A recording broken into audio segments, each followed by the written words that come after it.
Et heureuse année 2026, la patrie ou la mort, nous vaincrons. Hello mes abonnés, restez jusqu'à la fin. En 2026, le capitaine Ibrahim Traoré engage le Burkina Faso dans une phase décisive. À travers ses discours, 4 orientations politiques majeures se dégagent clairement.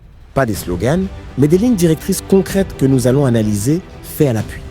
Mais avant d'aller plus loin, abonne-toi en activant la cloche de notification, laisse un like et surtout, s'il te plaît, laisse un commentaire, cela m'encourage dans le travail. Bonne et heureuse année 2026, la patrie ou la mort, nous vaincrons. Le point numéro 1 est la justice. Écoutons le capitaine Ibrahim Traoré. Camarades combattants, le domaine de la justice est un domaine qui nous tient à cœur. Aucune nation ne peut se développer dans l'injustice. L'injustice crée des tensions, crée des conflits et crée donc des problèmes au sein de la société. Voilà pourquoi nous nous sommes attaqués à ces phénomènes et nous avons restructuré totalement la justice au cours de l'année 2025. Cette restructuration va se poursuivre à travers donc le nouveau format du CSM qui intègre des personnels non magistrats, mais également nous voulons transformer totalement la manière de faire la justice. Et tout cela, je parlais de culture tantôt, nous avons décidé d'incorporer nos valeurs endogènes de gestion des conflits au sein de la justice. C'est ce qui donc a permis de prendre des textes pour intégrer donc la justice traditionnelle, c'est-à-dire le mode traditionnel de règlement de nos conflits. Il faut que nous revenions aux sources également dans ce domaine de la justice. Nous ne pouvons pas importer une justice et l'appliquer et espérer avoir la cohésion sociale. En intégrant donc nos valeurs ancestrales et en intégrant les personnes ressources pour le règlement de certains conflits, nous pensons que nous pouvons créer un espace de cohésion sociale fiable. En 2026, nous allons implémenter de façon physique sur le terrain ces différents tribunaux pour pouvoir régler la plupart des questions à l'amiable. Également, nous avons initié en 2025 le fait que les prisonniers puissent sortir, participer à la construction du pays. Ce n'était qu'une initiation. En 2026, nous allons faire en sorte que tous les prisonniers puissent connaître une reconversion. Au lieu de dormir en prison, nous allons faire en sorte qu'ils puissent participer, apprendre des travaux et se réinsérer dans la société. Cette nouvelle façon de voir la justice permet à ce que personne ne reste en marge. Tous ceux qui voudront construire le pays auront leur mot à dire. Que vous soyez libre ou en détention, nous ferons en sorte que vous puissiez participer à la construction du pays, vous racheter et revenir dans la société. Les efforts vont se poursuivre au niveau de la justice, dans la digitalisation également de tous les actes, de sorte que les usagers n'aient pas à se déplacer forcément vers les tribunaux qui se retrouvent généralement dans les centres urbains et qu'ils puissent rester de là où ils sont pour pouvoir avoir accès à une justice équitable et à tous les documents donc, que la justice peut délivrer. Le point numéro 2 est la digitalisation. Le capitaine Ibrahim Traoré nous montre ses perspectives. Parlant de digitalisation, c'est un secteur qui nous tient à cœur parce qu'aucune lutte contre la corruption n'est possible sans digitalisation. Nous avons fait un pas énorme, mais beaucoup reste à faire. Nous avons un programme pour les 5 ans à venir où nous devons quitter une situation précaire pour être un modèle.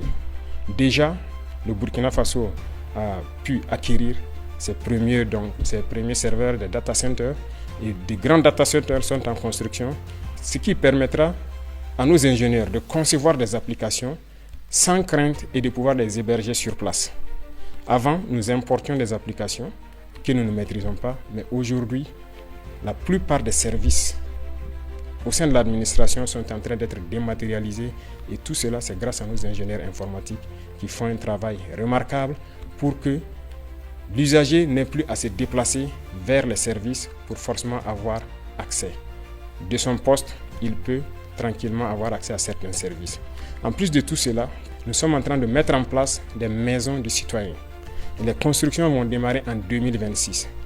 Ces maisons seront donc installées dans beaucoup de chefs-lieux de province, mais également nous irons jusqu'au département pour faire en sorte que quiconque ne maîtrise pas l'outil informatique puisse aller dans ces maisons, trouver des Burkinabés qui vont les aider à avoir accès à tous les services à travers les plateformes qui seront installées sur les machines dans ces maisons.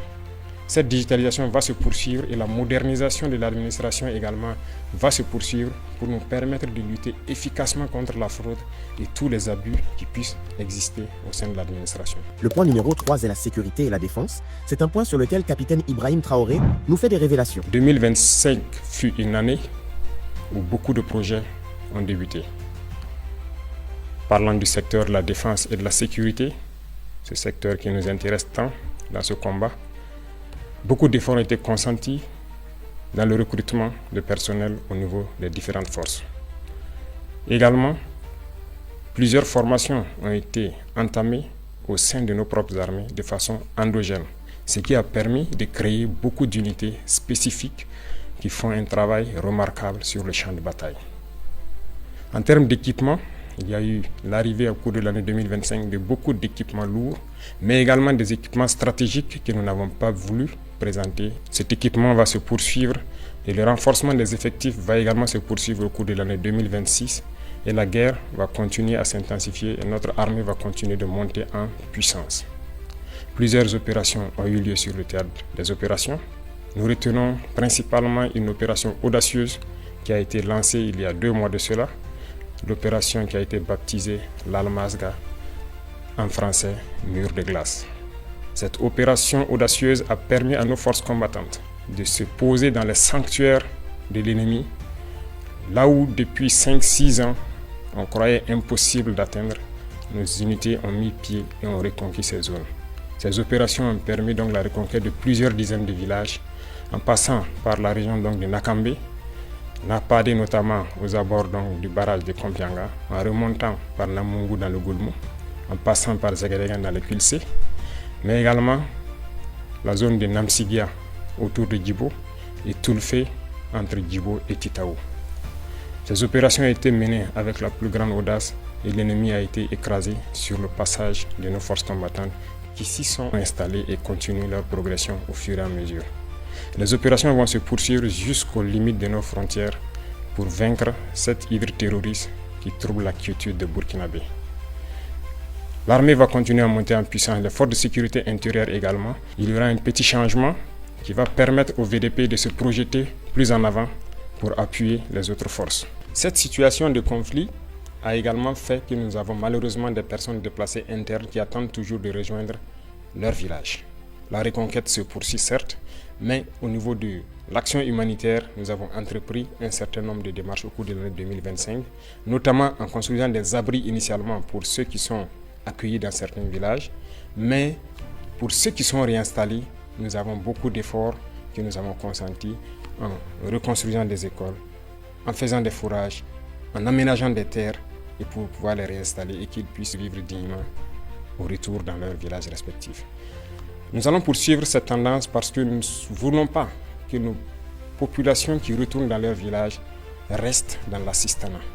Nous voulons qu'elles puissent contribuer, qu'elles puissent produire et pouvoir vivre dignement. Voilà pourquoi le ministère donc, de l'Action humanitaire est basé sur les différents ministères pour pouvoir accompagner toutes ces personnes déplacées internes initiales au retour dans leur village, de pouvoir s'installer et avoir donc de quoi travailler dans leur village respectif.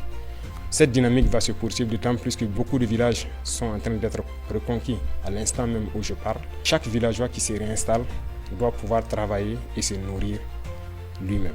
Le point numéro 4 est dans le domaine de la diplomatie. Le capitaine Ibrahim Traoré nous montre ses perspectives. Du côté de la diplomatie, le Burkina Faso rayonne. Le Burkina Faso a allumé une lumière et cette lumière doit rester allumée pour toujours. Nous rayonnons à travers le monde et notre diplomatie est très active. Des changements auront lieu certes pour réorganiser le dispositif diplomatique à travers le monde entier parce que la géopolitique nous l'impose et cette réorganisation a déjà commencé en 2025 avec un certain nombre de réajustements dans le traitement donc, des diplomates, mais la réorganisation spatiale à travers le monde entier aura lieu en 2026.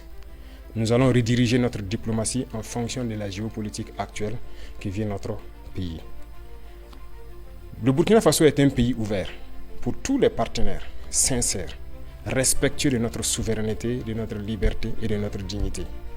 Mais le Burkina Faso ne permettra à qui que ce soit aucune puissance de pouvoir nous imposer ce qu'elle souhaite. Voilà pourquoi nous devons continuer, partout où nous sommes, à faire en sorte que le drapeau du Burkina Faso flotte avec dignité. Et ceci pour m'adresser à la diaspora, que je félicite pour ses actes patriotiques, qui continuent de faire rayonner l'image du Burkina Faso à l'extérieur, de continuer à rester patriotique et intègre. Parce que lorsqu'on parle du Burkinabé, nous devons entendre l'homme intègre, l'homme digne, et c'est ce que nous voulons au niveau de la diaspora. Et les encourager à travers donc l'organisation au niveau du Haut Conseil de Burkinabé de l'extérieur à revenir investir au Burkina Faso, leur patrie. Et nous leur ouvrons les portes et nous allons mettre tous les mécanismes en place pour qu'ils puissent revenir et investir de façon sécurisée. Au niveau confédéral, le Burkina Faso poursuit sa contribution au niveau de notre espace commun qu'est l'AES. 2025 a été une année où on nous a confié une lourde responsabilité de conduire la destinée de la Confédération. Nous avons pris cette responsabilité et nous avons promis de faire en sorte que l'AES rayonne à travers le monde entier. Et nous allons tenir notre parole. Et ceci, nous demandons à tout le Burkinabé de faire en sorte que cette mission qui nous a été confiée puisse être donc conduite avec succès. Nous allons poursuivre les efforts de coopération, d'amitié avec tous les États, comme je l'ai dit, respectueux de notre souveraineté et faire en sorte que l'intérêt des peuples prime sur les intérêts au niveau politique. Camarades combattants pour la liberté,